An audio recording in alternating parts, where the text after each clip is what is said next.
my YouTube channel Study Time with Priyanka. So today in this video, we are going to continue our 6th chapter of class 11 history book, that is the three orders. So this video is part 2nd of this chapter. So इस chapter के first part में हमने इस chapter के introduction को discuss किया था, साथ ही हमने इस chapter के कुछ important sources को भी discuss किया था and उसी के साथ साथ हमने इस chapter के first एंड सेकेंड टॉपिक को बहुत ही डिटेल वे में डिस्कस किया था. सो आई होप कि आप लोगों ने फर्स्ट पार्ट जरूर देखा होगा, बट अगर अभी तक आप लोगों ने फर्स्ट पार्ट नहीं देखा है देन फर्स्ट पार्ट का लिंक आपको डिस्क्रिप्शन बॉक्स में मिल जाएगा या फिर आप डायरेक्टली आई बटन को भी क्लिक करके फर्स्ट पार्ट देख सकते हैं. सो आज के इस वीडियो में बेसिकली हमें इस चैप्टर के थर्ड टॉपिक को स्टार्ट करना है. So the name of the topic is the three orders. So जैसे कि चैप्टर का नाम ही है the three orders and previous video में मैंने आप लोगों को बताया भी था कि थ्री ऑर्डर्स यहाँ पे क्या इंडिकेट करता है. So basically the three orders से यहाँ पे मतलब है द थ्री सोशल कैटेगरी जो कि यूरोप में डेवलप हुआ था मेडाइवल एरा के टाइम पीरियड के दौरान. So now let's start our topic. So जो फ्रेंच प्रीस्ट थे यानी कि फ्रांस के जो पुरोहित थे, जो बिशप थे, वे लोग इस कॉन्सेप्ट के ऊपर बिलीव करते थे कि यूरोप में जितने भी पीपल है, जितने भी लोग हैं, वे लोग अपने वर्क के बेसिस पे यानी कि अपने काम के बेसिस पे किसी ना किसी ऑर्डर, किसी ना किसी सोशल कैटेगरी के मेंबर है. सो बेसिकली जो यूरोपियन पीपल थे उन लोगों को किस बेसिस पे, किस आधार पे थ्री ऑर्डर्स में डिवाइड किया गया या फिर थ्री सोशल कैटेगरीज में डिवाइड किया गया. सो बेसिकली उनके वर्क के बेसिस पे, उनके काम के बेसिस पे उन्हें अलग अलग ऑर्डर्स में डिवाइड किया गया. सो क्या थे वो थ्री ऑर्डर्स, वो तो ऑलरेडी हमने अपने प्रीवियस वीडियो में डिस्कस कर ही लिया था. सो बेसिकली जो फर्स्ट ऑर्डर था उसमें क्लर्जी को इंक्लूड किया गया, जो सेकेंड ऑर्डर था उसमें नोबेलिटी को इंक्लूड किया गया एंड थर्ड ऑर्डर में पीजेंट्री को इंक्लूड किया गया. सो बेसिकली हर एक लोगों को उनके वर्क के बेसिस पे, उनके काम के बेसिस पे अलग अलग सोशल कैटेगरी या फिर अलग अलग ऑर्डर्स में डिवाइड किया गया. सो बेसिकली जो क्लर्जी होते थे इसमें कौन इंक्लूडेड होते थे? सो इसमें जो बिशप होते थे, जो प्रीस्ट होते थे यानी कि वे लोग जो कि रिलीजियस एक्टिविटीज को परफॉर्म करवाते थे, सो वे लोग फर्स्ट ऑर्डर में इंक्लूड होते थे. जो सेकेंड ऑर्डर है नोबेलिटी, इसमें कौन इंक्लूड होते थे? सो इसमें basically land owning nobles include होते थे यानी कि वे नोबल्स जिनके पास बहुत सारे लैंड्स होते थे.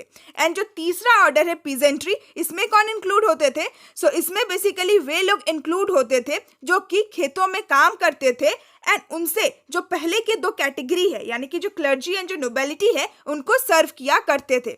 सो आई होप कि आपको दोबारा से ये जो तीनों सोशल कैटेगरी है ये बहुत ही अच्छे से समझ में आ गया होगा कि किन किन लोगों को कौन से ऑर्डर में प्लेस किया गया एंड ये जो लोग थे वे लोग क्या काम करते थे. सो बेसिकली ये जो थर्ड टॉपिक है इसमें हमें थ्री ऑर्डर्स का एक इंट्रोडक्शन दे रखा है.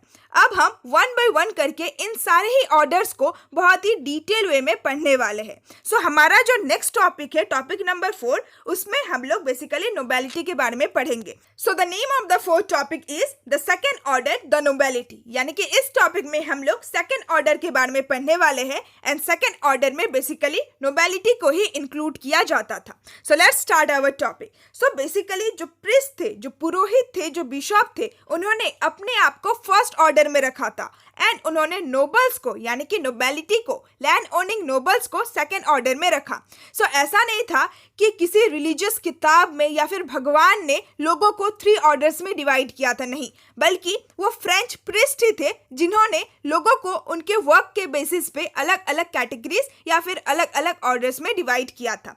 सो बेसिकली ये जो नोबेलिटी होते थे इनका यूरोप के सोशल प्रोसेसेस में यानी कि सामाजिक प्रोसेसेस में एक बहुत ही सेंट्रल रोल होता था, एक बहुत ही इंपॉर्टेंट रोल होता था. यानी कि नोबेलिटी यूरोप के सोशल प्रोसेस में एक बहुत ही इंपॉर्टेंट रोल प्ले करता था. एंड क्यों प्ले करता था? क्योंकि जो नोबेलिटी होते थे ये वे लोग होते थे जो कि लैंड को कंट्रोल करते थे. सो बेसिकली नोबेलिटी का मतलब मैंने आप लोगों को बताया कि नोबेलिटी में वे लोग इंक्लूड होते हैं जो कि लैंड ओनिंग नोबल्स होते हैं.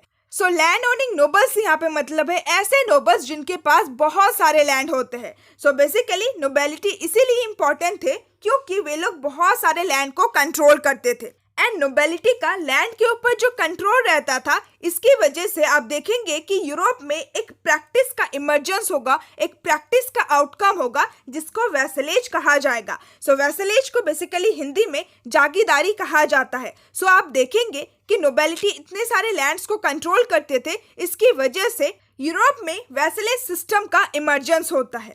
सो अब हम वैसलेज सिस्टम को जानेंगे कि आखिर ये वैसलेज सिस्टम होता क्या था। सो नेक्स्ट पैरा में बेसिकली हमें वैसलेज के बारे में ही बता रखा है, बट इस पैरा को हम लोग एक डायग्राम के हेल्प से समझेंगे एंड उसके बाद हम लोग लाइन बाय लाइन इस पैरा को रीड करके समझेंगे। सो सबसे पहले हम एक डायग्राम के हेल्प से समझते हैं कि वैसलेज सिस्टम आखिर होता क्या था। सो इस डायग्राम के हेल्प से, इस हायरार्की के हेल्प से आप लोगों को बहुत ही अच्छी तरीके से समझ में आ जाएगा कि आखिर ये वैसलेज सिस्टम क्या होता था। सो सबसे पहले हम ये जानते हैं कि इस हायरार्की में किस व्यक्ति को कौन सा पोजीशन दिया गया था। सो बेसिकली जो फर्स्ट पोजीशन है उस पोजीशन में किंग्स को प्लेस किया गया था एंड जो सेकंड पोजीशन है उस पोजीशन में नोबिलिटी को यानी कि नोबल्स को प्लेस किया गया एंड जो थर्ड पोजीशन है उस पोजीशन में नाइट्स को प्लेस किया गया एंड जो फोर्थ, जो सबसे लास्ट पोजीशन था, उस पोजीशन में पीजेंट्स को प्लेस किया गया। सो बेसिकली नाइट्स के बारे में हम अलग से एक टॉपिक में पढ़ेंगे सेपरेटली। सो यहाँ पे हम लोग नाइट्स के बारे में नहीं पढ़ेंगे, हम लोग बेसिकली किंग के बारे में, लॉर्ड्स यानी कि नोबल्स के बारे में और पीजेंट्स के बारे में पढ़ेंगे, जो कि आपके टॉपिक में भी बता रखा है। सो बेसिकली जो नोबल्स होते थे, जो लैंड ओनिंग नोबल्स होते थे, जिनको लॉर्ड्स भी कहा गया है, ये लोग किंग्स के वेसल्स होते थे।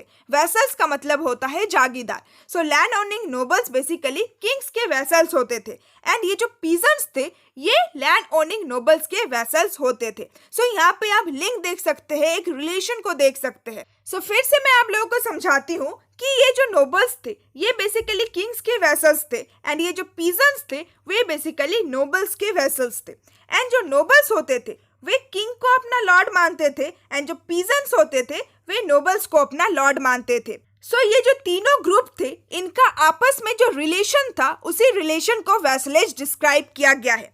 सो बेसिकली ये तीनों ही ग्रुप्स आपस में म्यूचुअल प्रॉमिसेस भी करते थे। क्या प्रॉमिसेस करते थे? सो बेसिकली जो लॉर्ड होते थे वे अपने वेसल्स से ये प्रॉमिस करते थे कि वे उन्हें प्रोटेक्ट करेंगे एंड बदले में जो वेसल्स होते थे वे अपने लॉर्ड को ये प्रॉमिस करते थे कि हम आपके प्रति लॉयल होंगे, यानी कि हम आपके प्रति वफादार होंगे। सो इसको भी हम इस डायग्राम के थ्रू समझते हैं। सो बेसिकली नोबल्स के जो लॉर्ड होते थे वे होते थे किंग एंड किंग के जो वेसल्स होते थे वे होते थे नोबल्स। सो बेसिकली लॉर्ड अपने वेसल्स से ये प्रॉमिस करते थे कि मैं आपको प्रोटेक्शन दूंगा एंड बदले में जो वेसल्स होते थे वे किंग को ये प्रॉमिस करते थे कि मैं आपके प्रति लॉयल रहूंगा। सो सेम इसी तरीके से पीजेंट्स के जो लॉर्ड होते थे वे होते थे नोबल्स एंड नोबल्स के जो वेसल्स होते थे वे होते थे पीजेंट्स। सो सेम उसी तरीके से नोबल्स पीजेंट्स को ये प्रॉमिस करता था कि मैं आपको प्रोटेक्शन दूंगा एंड बदले में पीजेंट्स अपने लॉर्ड्स को यानी कि नोबल्स को ये प्रॉमिस करता था कि मैं आपके प्रति लॉयल रहूंगा, मैं आपके प्रति वफादार रहूंगा। सो इस रिलेशनशिप को ही वैसलेज डिस्क्राइब किया गया है। सो ये काफी हद तक सिमिलर है with the feudalism. So king, nobles and peasants के बीच में ये जो रिलेशनशिप था इसी को वैसलेज डिस्क्राइब किया गया है। सो आई होप कि आपको वैसलेज बहुत ही अच्छी तरीके से समझ में आ गया होगा। सो अब हम हमारा जो फोर्थ टॉपिक था उसको कंटिन्यू करते हैं एंड दोबारा से वैसलेज को अच्छी तरीके से समझते हैं लाइन बाय लाइन रीड करके। So the kings of France were linked to the people by vassalage, यानी कि फ्रांस के जो राजा होते थे वे लोग ऑर्डिनरी पर्सन से किस तरीके से लिंक रहते थे, किस तरीके से कनेक्टेड रहते थे। सो बेसिकली वैसलेज सिस्टम के थ्रू ही वे लोग ऑर्डिनरी पर्सन से कनेक्टेड रहते थे। सो बेसिकली किंग का एंड ऑर्डिनरी पर्सन का जो रिलेशन होता था वो डायरेक्ट रिलेशन नहीं बल्कि इनडायरेक्ट रिलेशन होता था, यानी कि किंग एंड पीपल एक दूसरे से इनडायरेक्टली लिंक होते थे। नाउ नेक्स्ट हमें ये बता रखा है that the big land owners, the nobles were vassals of the king and peasants were vassals of the land owners. So जैसे कि हमने उस हायरार्की में समझा था कि जो नोबल्स होते थे, जो लैंड ओनर्स होते थे, वे किंग के वेसल्स होते थे एंड जो पीजेंट्स होते थे वे लैंड ओनर्स यानी कि नोबल्स के वेसल्स होते थे। सो सबसे जो पहला पोजीशन था वो बेसिकली किंग को दिया गया, सेकेंड जो पोजीशन था वो नोबल्स को दिया गया एंड जो लास्ट का पोजीशन था वो पीजेंट्स को दिया गया। सो नोबल्स किंग्स के वेसल्स होते थे एंड पीजेंट्स नोबल्स के वेसल्स होते थे। So a nobleman accepted the king as his senior and they made a mutual promise। यानी कि जो नोबल होता था वो किंग को अपना सीनियर, अपने लॉर्ड के रूप में एक्सेप्ट करते थे एंड इन लोगों के बीच में एक म्यूचुअल प्रॉमिस होता था। सो क्या प्रॉमिस होता था? सो बेसिकली लॉर्ड अपने वेसल को ये प्रॉमिस करते थे कि वे उनको प्रोटेक्ट करेंगे एंड बदले में जो वेसल्स होते थे वे अपने लॉर्ड को ये प्रॉमिस करते थे कि वे उनके लिए लॉयल रहेंगे, यानी कि वे उनके लिए वफादार रहेंगे। नाउ नेक्स्ट हमें ये बता रखा है that this relationship involve elaborate rituals and exchange of Wars taken on the Bible in a church. यानी कि लॉर्ड का एंड वेसल्स का जो एक दूसरे के साथ रिलेशनशिप था, जो एक दूसरे के साथ म्यूचुअल प्रॉमिस था, ये ऐसे ही नहीं ये लोग बोल देते थे, बल्कि ये जो रिलेशनशिप था इसको इलेबोरेट रिचुअल्स यानी कि पूरे रीति रिवाज से माना जाता था एंड इवन चर्च में बाइबल को साक्षी मान के, बाइबल के ऊपर हाथ रख के वोज यानी कि प्रोमिसेस, वचन भी किए जाते थे। सो बेसिकली लॉर्ड्स और उनके वेसल्स का एक दूसरे के साथ जो रिलेशनशिप था उसी रिलेशनशिप को वैसलेज डिस्क्राइब किया गया है। सो आई होप कि आपको वैसलेज बहुत ही अच्छी तरीके से समझ में आ गया होगा। सो जैसे कि टॉपिक का नाम है द नोबेलिटी, हम सेकेंड ऑर्डर के बारे में पढ़ रहे थे। सो अब हम नोबल्स के बारे में और ज्यादा इंफॉर्मेशन देखेंगे कि सेकेंड ऑर्डर में होने से नोबेलिटी को क्या क्या फायदा मिलता था, क्या क्या बेनिफिट मिलता था। सो अब हम नोबल्स के बारे में थोड़ा डिटेल वे में समझते हैं। So the nobles enjoyed a privilege status, यानी कि नोबल्स यूरोप के सोसाइटी में एक बहुत ही अच्छे पोजीशन को एंजॉय करते थे एंड उन्हें बहुत सारे प्रिविलेजेस मिलते थे, यानी कि उन्हें बहुत सारे राइट्स, बहुत सारे अधिकार मिलते थे। सो बेसिकली नोबल्स को अपने प्रॉपर्टी के ऊपर एब्सोल्यूट कंट्रोल होता था, यानी कि उनको अपने प्रॉपर्टी के ऊपर फुल कंट्रोल होता था, कंप्लीट कंट्रोल होता था एंड इवन नोबल्स के पास ये राइट भी होता था कि वे अपने लिए ट्रूप्स को रेज कर सके, यानी कि वे अपने लिए खुद सोल्जर को रिक्रूट कर सके एंड उन ट्रूप्स, उन सोल्जर्स को फ्यूडल लीव्स कहा जाता था। और साथ ही लॉर्ड को ये भी राइट था कि वे अपने खुद के कोर्ट ऑफ जस्टिस को भी हेल्ड कर सकता था, यानी कि लॉर्ड्स को न्याय देने का भी अधिकार था एंड इवन लॉर्ड्स को ये भी राइट था कि वे लोग अपने कॉइन्स को भी प्रोड्यूस कर सकते थे एंड मनी के रूप में, पैसों के रूप में उसका यूज कर सकते थे। सो इतने सारे राइट्स दिए जाते थे नोबल्स को। ना नेक्स्ट हमें ये बता रखा है that he was the lord of all the people settled on his land। So basically land owning nobles के पास तो बहुत सारे लैंड्स होते थे, बहुत सारी जमीनें होती थी। सो जो लोग उनके लैंड पे सेटल होते थे, यानी कि जो लोग उनके लैंड पे रहा करते थे, उन लोगों के लिए नोबल्स उनके लॉर्ड होते थे, नोबल्स उनके सीनियर होते थे। So he owned vast tracts of land which contain his own dwellings, his private fields and pasture and the homes and fields of his tenant peasants। यानी कि नोबल का जो लैंड होता था वो बहुत ज़्यादा लार्ज, बहुत ज़्यादा बड़ा होता था एंड उस लैंड में उसका खुद का घर रहता था, साथ ही उनके प्राइवेट फील्ड्स रहते थे, यानी कि उनका जो पर्सनल जमीन है, जो खेत थे, वो भी इंक्लूड रहता था, साथ ही पैस्चर लैंड भी रहते थे। सो पैस्चर लैंड बेसिकली ऐसे लैंड को कहा जाता है जिस लैंड पे एनिमल्स गेज करते हैं, यानी कि एनिमल्स चढ़ते हैं। सो इन सब के अलावा जो नोबल्स के टेनेंट पीजेंट्स थे, सो टेनेंट पीजेंट्स बेसिकली ऐसे पीजेंट्स को कहा जाता है जो कि किसी और के लैंड में सेटल रहते हैं एंड उसके बदले में उन्हें रेंट पे करते हैं। सो बेसिकली टेनेंट्स का मतलब ही होता है किराएदार। सो बेसिकली टेनेंट पीजेंट्स वे पीजेंट्स होते थे जो किसी और के लैंड में रहते थे एंड लैंड में रहने के बदले में उन्हें पेमेंट दिया करते थे। सो नोबल के लैंड में टेनेंट पीजेंट्स का घर और टेनेंट पीजेंट्स का फील्ड भी इंक्लूडेड होता था। सो इससे आप अंदाजा लगा सकते हैं कि नोबल्स के पास कितना ज्यादा लैंड होता होगा। ना नेक्स्ट हमें ये बता रखा है that his private lands were cultivated by the peasants who were also expected to act as foot soldiers in battle when required in addition to working on their own farms। यानी कि ये जो nobles होते थे इनका जो private field होता था, इनका जो प्राइवेट लैंड होता था, उस लैंड पे ये लोग खुद तो कल्टीवेशन नहीं करेंगे, नहीं, बल्कि उस लैंड में कौन कल्टीवेट करता था? सो बेसिकली जो तीसरे वर्ग यानी कि जो तीसरे ऑर्डर के लोग होते थे, जो पीजेंट्स होते थे, वे लोग नोबल्स के लैंड में काम करते थे और साथ ही साथ वक्त पड़ने पर ये लोग फुट सोल्जर के रूप में भी वर्क करते थे। फुट सोल्जर्स यानी कि पैदल सैनिक।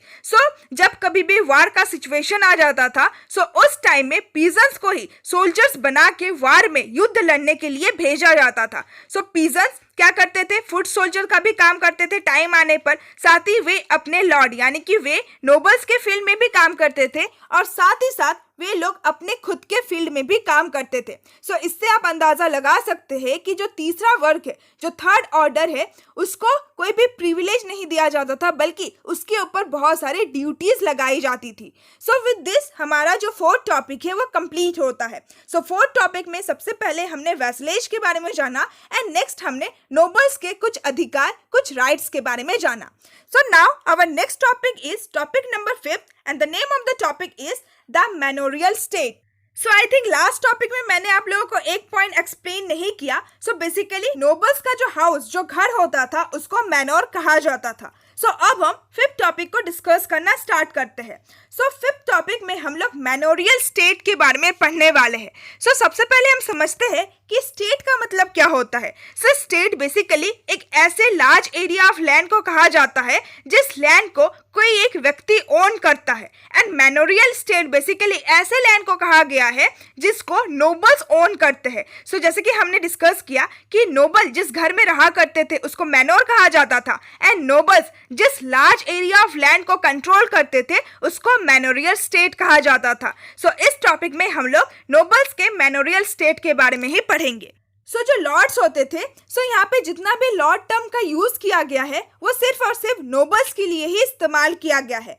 लॉर्ड का खुद का जो घर होता था उसको मैनोर हाउस कहा जाता था। ये जो नोबल्स होते थे ये लोग बहुत सारे विलेजेस को कंट्रोल करते थे एंड इवन कुछ लॉर्ड्स ऐसे होते थे जो कि करीब 100 ऑफ विलेजेस को कंट्रोल करते थे एंड इन सारे विलेजेस में बेसिकली जो तीसरा ऑर्डर है, जो तीसरा वर्ग है, पीजन, यही लोग रहा करते थे। A small manorial state could contain a dozen families while large state might include 50 or 60।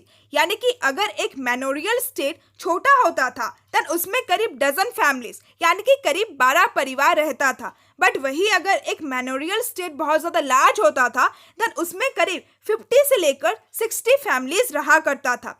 मैनोरियल state क्या होता था, कैसे होता था, इसको हम लोग एक पिक्चर के हेल्प से भी बहुत ही अच्छी तरीके से समझेंगे। बट फिलहाल इस पैरा में जो इन्फॉर्मेशन दे रखा है, इस इन्फॉर्मेशन को हम लोग अच्छे से समझते हैं, उसके बाद हम लोग पिक्चर के हेल्प से भी मैनोरियल स्टेट को अच्छे से समझेंगे। Although everything needed for daily life was found on the state, यानी कि मैनोरियल स्टेट में डेली लाइफ, हर दिन की जिंदगी में जितना कुछ भी रिक्वायरमेंट्स होता था, जितना कुछ भी ज़रूरत होता था, वो सब कुछ आपको इस स्टेट में मिल जाएगा। बेसिकली मैनोरियल स्टेट में फील्ड्स होते थे यानी कि खेत होते थे एंड उन खेतों में ग्रेन्स को ग्रोन किए जाते थे यानी कि अनाज उगाए जाते थे कंजप्शन के लिए। इसके अलावा मैनोरियल स्टेट में ब्लैकस्मिथ होते थे, ब्लैकस्मिथ यानी कि जो लुहार होते हैं वे लोग, एंड साथ ही साथ कारपेंटर्स भी होते थे जो कि लॉर्ड्स यानी कि नोबल्स के इम्प्लीमेंट्स को एंड वेपन्स को रिपेयर करते थे एंड उनको मेंटेन करके रखते थे। ब्लैकस्मिथ एंड कारपेंटर्स के साथ साथ मैनोरियल स्टेट में स्टोन मैसोन्स भी होते थे जो कि लॉर्ड्स के बिल्डिंग्स की देखरेख करते थे एंड न्यू बिल्डिंग्स बनाते थे। इसके साथ साथ मैनोरियल स्टेट में रहने वाली जो वुमेन होती थी वे लोग फैब्रिक यानी कि कपड़ों की बुनाई सिलाई करती थी और साथ ही मैनोरियल स्टेट में रहने वाले जो चिल्ड्रन होते थे वे लोग लॉर्ड के वाइन प्रेसेस में काम करते थे। एंड इन सब के साथ साथ मैनोरियल स्टेट में एक्सटेंसिव वुडलैंड्स एंड फॉरेस्ट यानी कि मैनोरियल स्टेट में बहुत सारे हरे भरे जंगल भी होते थे एंड उन सारे जंगलों में, उन सारे फॉरेस्ट में लॉर्ड्स जो होते थे वे लोग हंटिंग करते थे यानी कि शिकार करते थे। They contain pasture where his cattle and his horses graze, यानी कि मैनोरियल स्टेट में बहुत सारे पैस्चर लैंड भी होते थे, जहाँ पे उनके यानी कि लॉर्ड्स के जो एनिमल्स होते थे, जो हॉर्सेस होते थे, वे लोग गेज करते थे, यानी कि वे लोग चरा करते थे। और इन सब के साथ साथ मैनोरियल स्टेट में एक चर्च भी होता था वर्शिप करने के लिए, और एक कासल भी होता था डिफेंस के लिए। सो मैनोरियल स्टेट को आप एक तरीके से एक विलेज ही समझ लीजिए। सो जिस तरीके से एक विलेज में डेली रिक्वायरमेंट्स का हर एक सामान मिल जाता है, सेम उसी तरीके से मैनोरियल स्टेट में भी डेली लाइफ का जितना भी रिक्वायरमेंट्स है, जितना भी ज़रूरत है, वो सारी ज़रूरत का सामान आपको मिल जाएगा। सो अब हम एक पिक्चर के हेल्प से समझते हैं कि मैनोरियल स्टेट क्या होता था।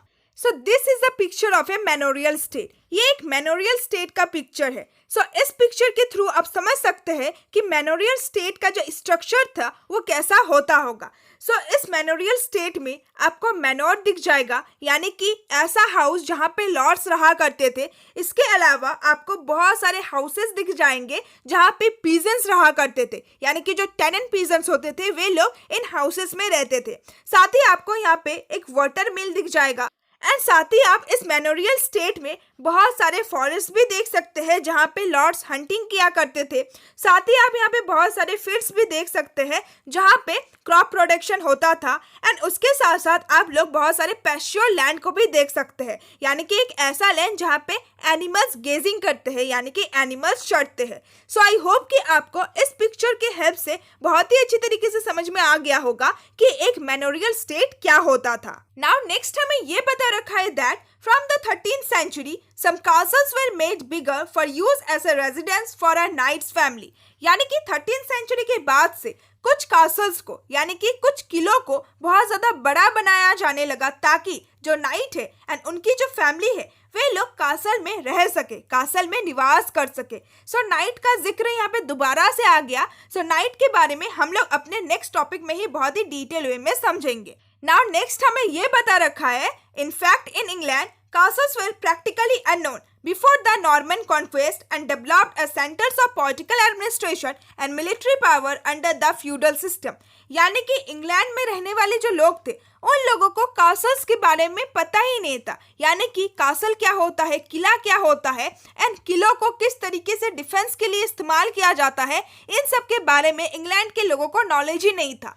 बट जब इंग्लैंड में नॉर्मन का कॉन्क्वेस्ट होता है, सो बेसिकली हमने अपने सेकेंड टॉपिक में डिस्कस भी किया था कि 11th सेंचुरी के टाइम पीरियड के दौरान जो नॉर्मन है वे इंग्लैंड पे अटैक करेंगे एंड इंग्लैंड को कॉन्क्वेस्ट कर लेंगे। सो जब नॉर्मन इंग्लैंड को कॉन्क्वेस्ट करते हैं, उसके बाद इंग्लैंड के लोगों को कासल्स के बारे में पता चलता है, एंड जब इंग्लैंड के लोगों को कासल्स के बारे में पता चलेगा, देन कासल्स धीरे धीरे political administration and military power के सेंटर के रूप में डेवलप्ड हो जाएगा अंडर द फ्यूडल सिस्टम, यानी कि फ्यूडलिज्म के टाइम पीरियड के दौरान। नाउ अब लास्ट पैरा को समझते हैं। सो बेसिकली ये जो मैनोरियल स्टेट होता था ये कम्प्लीटली सेल्फ सफिशिएंट नहीं था।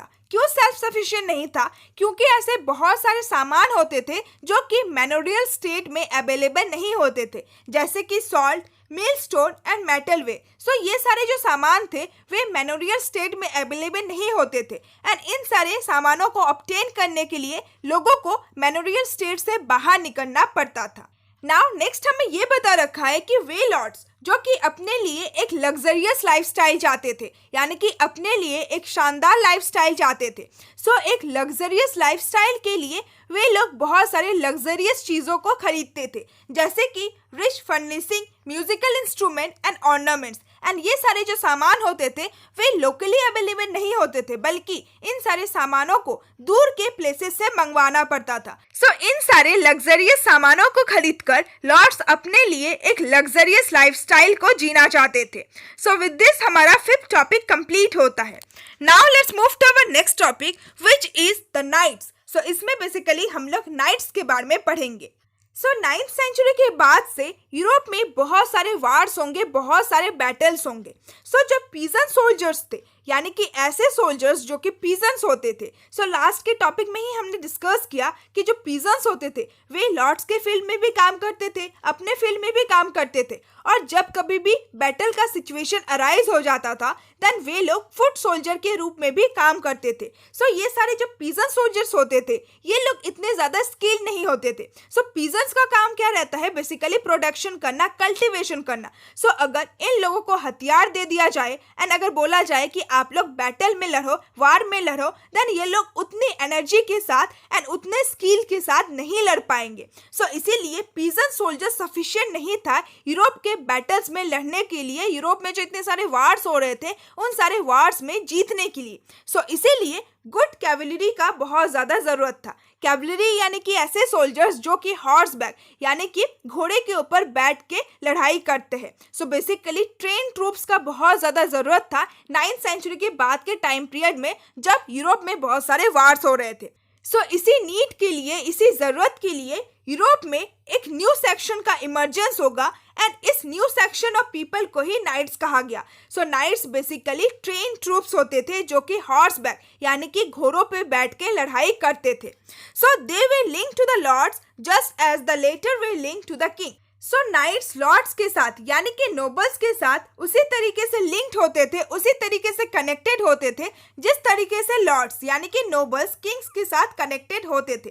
सो नोबल्स का एंड किंग्स का कैसा रिलेशन होता था ये तो हमने बहुत ही अच्छी तरीके से समझ लिया with the help of hierarchy. So king का एंड नोबल्स का जैसा रिलेशन होता था, किंग एंड नोबल्स जैसे एक दूसरे से लिंक्ड होते थे, सेम उसी तरीके से नाइट एंड नोबल्स भी एक दूसरे के साथ लिंक्ड होते थे। सो जो लॉर्ड्स होते थे, जो नोबल्स होते थे, वे लोग नाइट को एक पीस ऑफ लैंड दिया करते थे यानी कि जमीन का एक टुकड़ा दिया करते थे एंड उस पीस ऑफ लैंड को फिप कहा जाता था। और साथ ही लॉर्ड नाइट को ये प्रॉमिस भी करते थे कि वे उनको प्रोटेक्ट करेंगे यानी कि वे उनके लैंड को प्रोटेक्ट करेंगे। सो ये जो फिप होता था, ये जो पीस ऑफ लैंड होता था, ये करीब 1000 से लेकर 2000 एकर्स तक फैला हुआ रहता था एंड इस पीस ऑफ लैंड में बहुत सारे स्ट्रक्चर्स, बहुत सारे बिल्डिंग्स इंक्लूडेड होते थे। जैसे कि इस फिप में नाइट एंड उनके फैमिली के लिए एक हाउस रहता था, साथ ही इस फिप में एक चर्च रहता था एंड और भी बहुत सारे बिल्डिंग्स रहते थे, और साथ ही यहाँ पे एक वाटर मिल भी रहता था और एक वाइन प्रेस भी रहता था। सो जिस तरीके से नोबल का एक मेमोरियल स्टेट होता था, सेम उसी तरीके से नाइट का फिप होता था। जिस तरीके से मेमोरियल स्टेट में बहुत सारे स्ट्रक्चर्स रहते थे, सेम उसी तरीके से एक फिप में, एक पीस ऑफ लैंड में भी बहुत सारे स्ट्रक्चर्स रहते थे। नाउ नेक्स्ट हमें ये बता रखा है that as in the feudal manner the land of the fief was cultivated by peasants, यानी कि जिस तरीके से peasants nobles के लैंड को कल्टीवेट करते थे, सेम उसी तरीके से peasants नाइट के लैंड को भी कल्टीवेट किया करते थे। In exchange the knight paid his lord a regular fee and promised to fight for him in war, यानी कि जो लॉर्ड होते थे, जो नोबल होते थे, वे लोग नाइट को पीस ऑफ लैंड दिया करते थे, बट बदले में जो नाइट होते थे वे उनको रेगुलर फीस देते थे, पैसा देते थे, और साथ ही उनको ये भी प्रॉमिस करते थे कि जब भी वार का सिचुएशन होगा, जब भी बैटल होगा, उस टाइम में वो उनके लिए फाइट करेंगे। सो ये रिलेशन होता था नाइट का एंड लॉर्ड के बीच में। To keep up their skill, knights spent time each day fencing and practicing tactics with dummies, यानी कि नाइट्स अपने स्किल्स को सुधारने के लिए, अपने स्किल्स को और ज़्यादा डेवलप करने के लिए हर दिन प्रैक्टिस किया करते थे। सो वे लोग बेसिकली डमीज के साथ, डमीज क्या होता है, सो बेसिकली लकड़ी की जो पुतलियाँ होती है उसी को डमीज कहा जाता है। सो ये जो नाइट्स होते थे ये लोग डमीज के साथ प्रैक्टिस किया करते थे। नेक्स्ट हमें ये बता रखा है that a knight might serve more than one lord but his foremost loyalty was to his own lord, यानी कि एक नाइट एक से ज्यादा लॉर्ड के लिए भी सर्व कर सकते थे, बट उसका जो फॉरमोस्ट लॉयलिटी होता था वो अपने लॉर्ड के प्रति ही होता था। नाउ नेक्स्ट हमें मिनस्ट्रिल्स के बारे में बता रखा है। सो मिनस्ट्रिल बेसिकली एंटरटेनर्स होते थे, यानी कि वे लोग जो कि अपने गानों के थ्रू दूसरे लोगों को एंटरटेन किया करते थे। सो फ्रांस में 12th सेंचुरी के बाद से ये सारे जो मिनस्ट्रिल होते थे ये लोग एक मैनोर से दूसरे मैनोर में ट्रेवल करते थे एंड ये लोग गाना गाते थे एंड गाने के थ्रू ये लोग स्टोरीज बताया करते थे। सो ये सारी जो स्टोरीज होती थी, ये सारी stories partially historical and partially invented होता था, यानी कि इन सारी स्टोरीज में थोड़ा सच्चाई रहता था एंड थोड़ा बहुत झूठ भी रहता था about brave kings and knights. And ये सारी जो स्टोरीज होती थी, इन सारी स्टोरीज में किंग्स एंड नाइट्स के ब्रेवरी के बारे में, उनके बहादुरी के बारे में बताया करते थे. So in an age when not too many people could read and manuscripts were few, these traveling birds were very popular. यानी कि उस टाइम पीरियड में, जिस टाइम पीरियड में ज़्यादा लोगों को लिखना पढ़ना नहीं आता था, एंड इवन जिस टाइम पीरियड में मैनोस्क्रिप्ट्स भी बहुत कम हुआ करते थे, सो उस टाइम पीरियड में ये सारे जो ट्रेवलिंग बर्ड्स होते थे, यानी कि ये सारे जो मिन्स्ट्रेल होते थे, ये लोग बहुत ज़्यादा पॉपुलर हुआ करते थे. सो विद दिस हमारा 6 टॉपिक भी कंप्लीट होता है. सो आई होप कि आपको 6 टॉपिक भी बहुत ही अच्छी तरीके से समझ में आ गया होगा. So rest of the topic we will discuss in our next video. So अगर आपको नेक्स्ट पार्ट चाहिए then please comment me down. And अगर आपको आज का ये वीडियो अच्छा लगा, आज के इस वीडियो में मैंने आप लोगों को जितने भी टॉपिक एक्सप्लेन किए हैं, अगर आपको वो सारे ही टॉपिक्स बहुत ही अच्छी तरीके से समझ में आया, then please like my video and share my video with your friends and classmates. And please comment me down कि आपको मेरा एक्सप्लेनेशन कैसा लगा. And please subscribe to my channel अगर आप ऐसे ही दूसरे चैप्टर्स की भी वीडियोस देखना चाहते हैं. So now see you all soon in my next video. Till then bye bye and stay tuned in my channel and thanks for watching my video.